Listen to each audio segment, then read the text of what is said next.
We are at the Giza plateau. This is the most magnificent construction project ever done on the face of the planet. You will never be closer to the gods than you are today. The Giza plateau is purposely located, those pyramids, because this is the place where the earth is balanced. When we draw the line to the north and to the south, there is the most land on the planet on this particular line. Let's talk about the conventional theories and understanding of official Egyptologists, historians, anthropologists, geologists, and museum curators. When we filter their thoughts through 5 questions in archaeology, what, who, when, how, and why, we will very soon realize that they were completely wrong.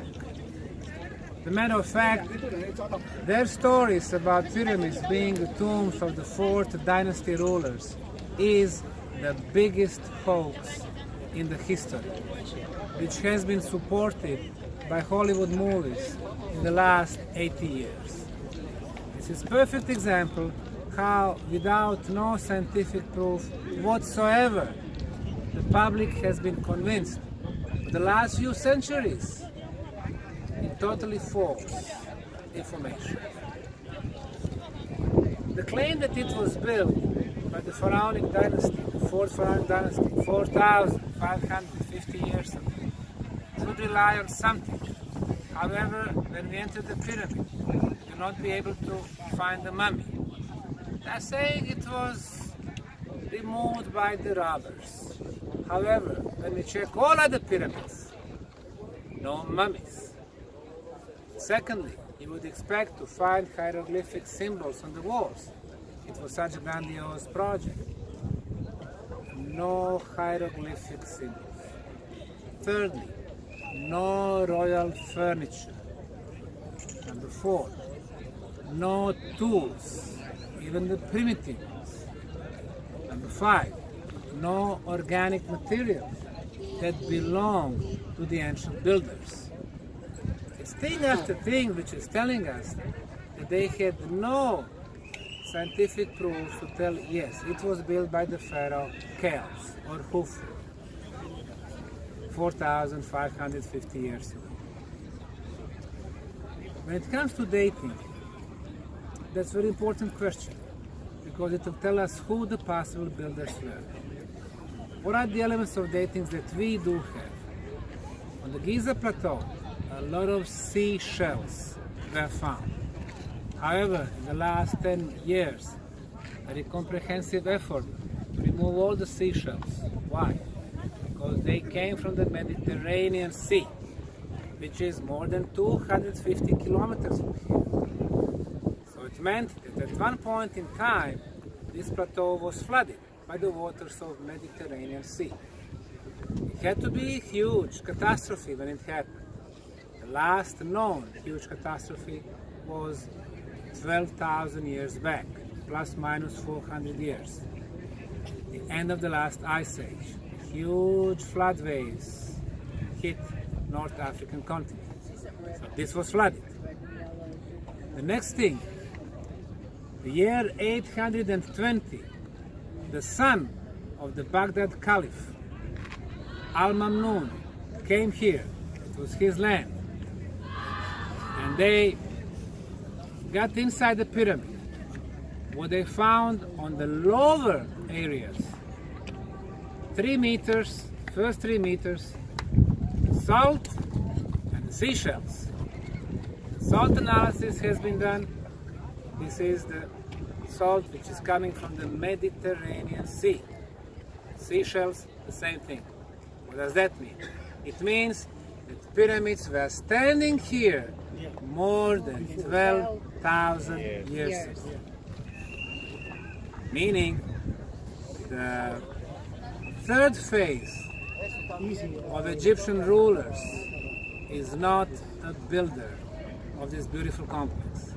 As we mentioned, 3 phases. The first one, gods, 36,620 years back. Demigods, sons of gods. Gods would rule Egypt at least 1,000 years in average each. Demigods, few hundred years. And sons of gods are the known Egyptian rulers. Early dynastic rulers, and then Old Kingdom, First Intermediate, Middle Kingdom, Second Intermediate period, New Kingdom, the Third Intermediate period, late Greco-Roman rulers. So they are not the builders of this beautiful structure. It belongs to much older time. The same thing goes for the Sphinx. When it comes to the building the complex, what we hear is that this pyramid was built by Pharaoh so and so, the other one by second Pharaoh, the third one by third Pharaoh. Father, son, grandson. Wrong. This was a complex which was planned, designed, and executed at the same time. This was a huge energy machine. So you come up with a design, you have this huge plateau, and you build elements of the energy complex. When they were flattening the area, they had to remove some of the limestone material, they had to add some of the limestone blocks in order to get the perfect flat area. The area that encompasses the Great Pyramid of Egypt is more than 5 hectares. And when it comes to leveling, from one end to another one, the error is less than 2 centimeters. 2 centimeters, 5 hectares. And you have stony, rocky area. And the pyramid's base itself, from one end to another one, less than 1 centimeter. These are the parameters that we don't use today in the 21st century. For them, it was extremely important to have perfectly flat area because of the vibration. When it comes to material, 2 major types, limestone and granite. Now, the size. Right now, it's less than original, almost 231 meters. Almost 231. It is perfectly square, or almost perfectly square. The height, well, as we can see, the top is missing, pyramidion, which was usually made from much better quality material, which was conductive. It can be granite, it can be gold-plated granite, or it can be pure gold. Right now, there's an area 10 by 10 meters, which is flat on the top. Limestone was carrying from the quarry, which were nearby. Granite from ASWAN, which is 870 kilometers from here. Biggest block, the Cheops pyramid, 80 tons. Biggest one in Kefren, 220 tons. And you see the connections, they are so perfect. An idea that those blocks were cut in quarries and moved on desert sand, River Nile, desert sand, ramps. Of course, does not make any sense because you would be damaging the corners and edges. Inside, no damage, perfect edges. What's another option? Were they flying, levitating? We don't know. But you have to be open for different options.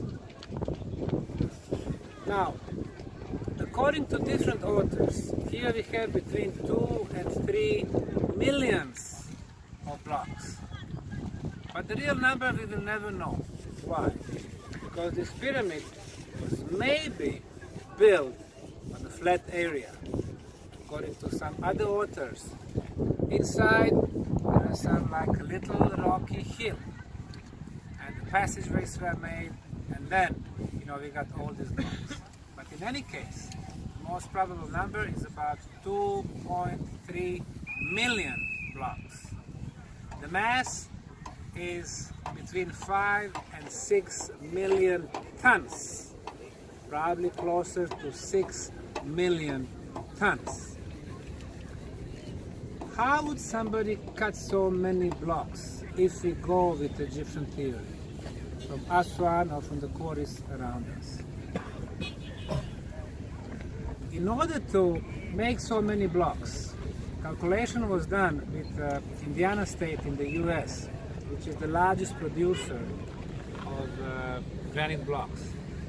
If we put all manufacturers together, the state of Indiana, it would take 81 years to produce so many blocks for this pyramid.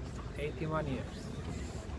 When you add time to flatten the area, that was a huge construction feat.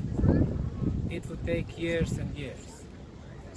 If we add time for the idea about the access ramp, but one ramp would not do the job. You would need to have maybe 4 ramps, 15 years, another 15 to dismantle, tens of thousands of people. So you would need, with technology they had at the time, just for this logistic work, 150 years. And then erection of the pyramid itself. In order to erect the pyramid in 20 years, during the Pharaoh Cheops' reign, you would need to place one block perfectly on its original spot every 2 minutes. This is technology that we don't have. So, even if they had tools, which they did not, it would take them 200 years to build this.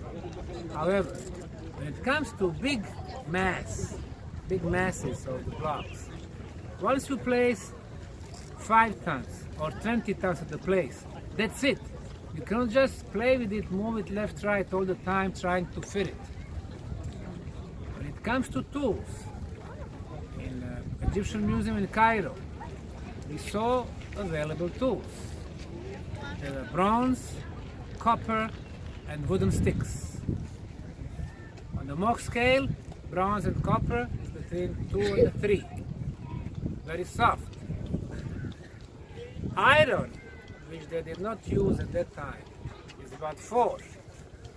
Limestone, 4 to 5. So with those tools, you could hardly scratch the surface. You are talking about the cutting, scratching the surface. And granite is between 6 and 7. There is no way that you can shape so perfectly. Have in mind, these blocks are all different sizes.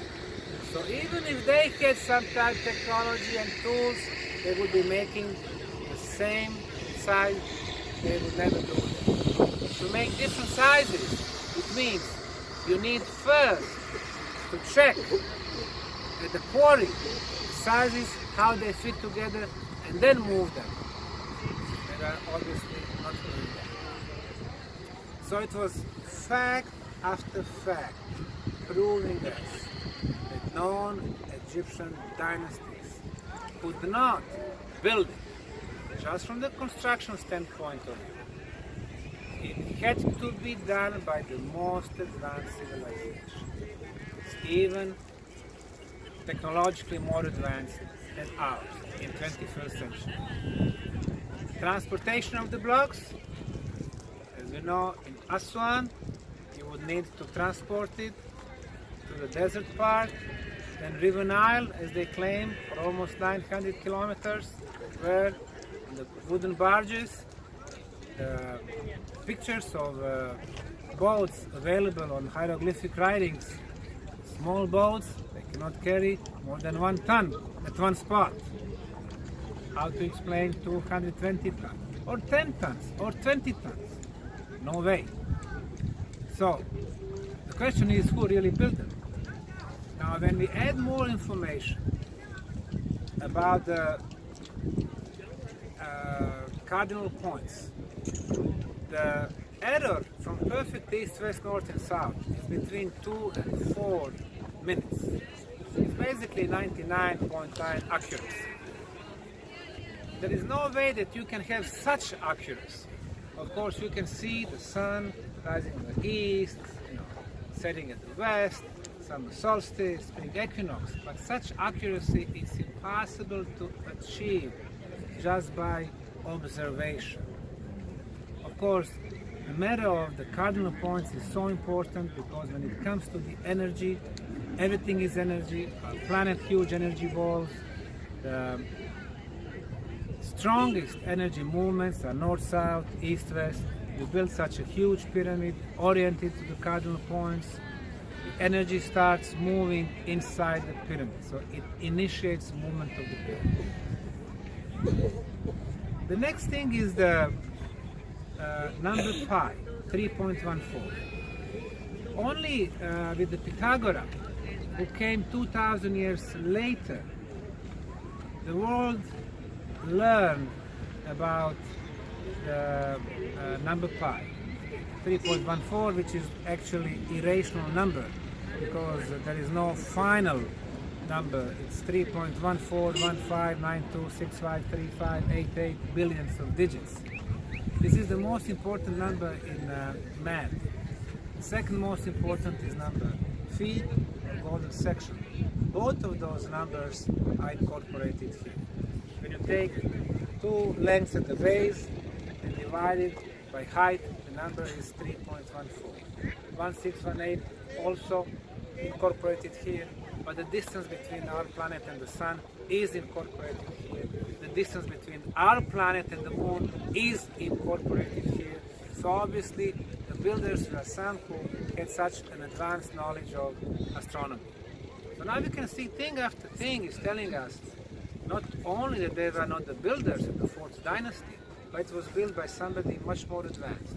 What would be the purpose if they did not use it to bury one dead body, that one of the king or Greek pharaohs?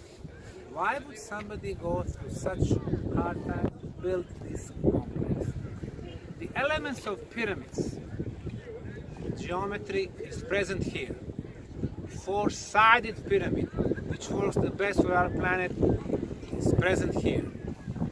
Artificial construction material, present here. Orientation to the cardinal points, present here. Resonance chambers and cavities, present here. We have at least 2 levels of underground tunnels below us, it is present here. Elements of sacred geometry, equilateral triangles, number pi, number phi, it is present here. Intersection of volcanic lines from all over the planet. We have more than 20 volcanic lines that intersect just below us. It is present here. It's a thing after thing telling us that those elements was here. The most important element that initiates energy movement is the movement of the water.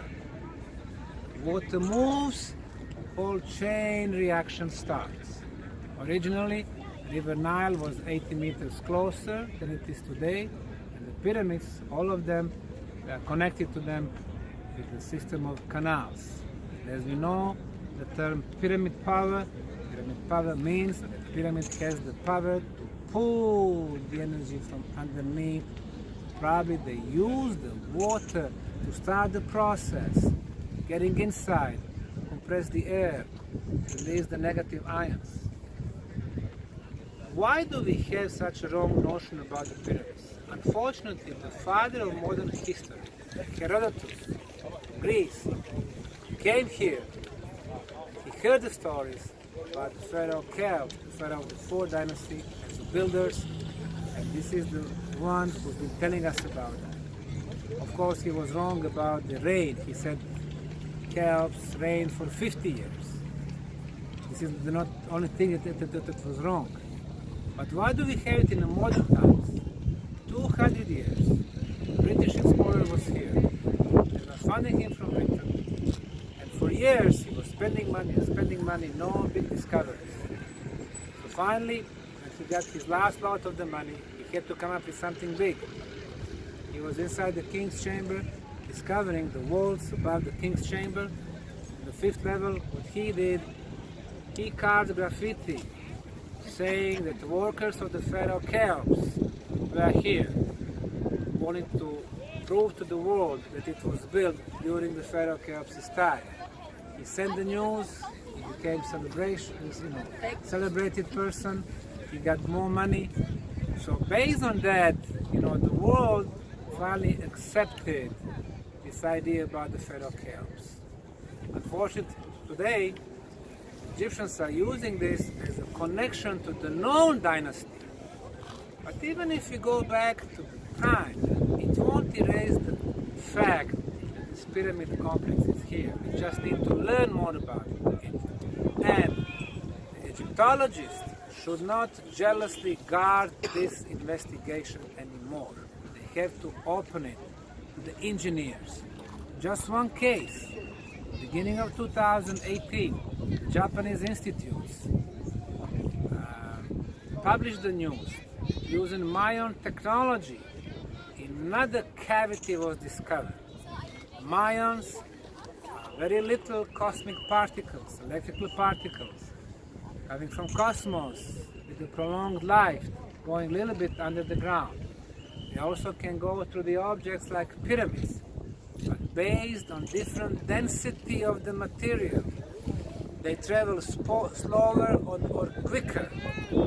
So what they were doing, they were placing filters below the pyramid inside the chambers, and they realized that just above the grand gallery there was a cavity which is at least 30 meters long, meaning it's not only 3 chambers, probably not one more, but many more. You don't build such a huge structure with just a few cavities or chambers.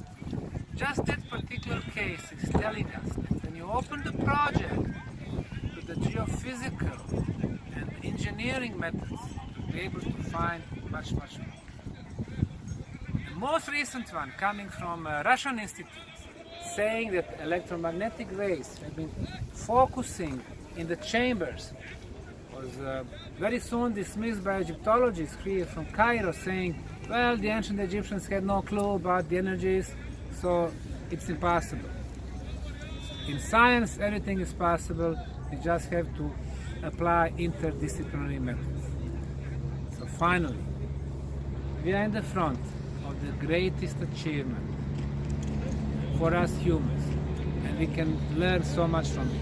Those pyramids have been here so much before us, tens of thousands of years. They will be here thousands of years after we are gone. Unfortunately, we've been programmed to think about them as the tombs for pharaohs.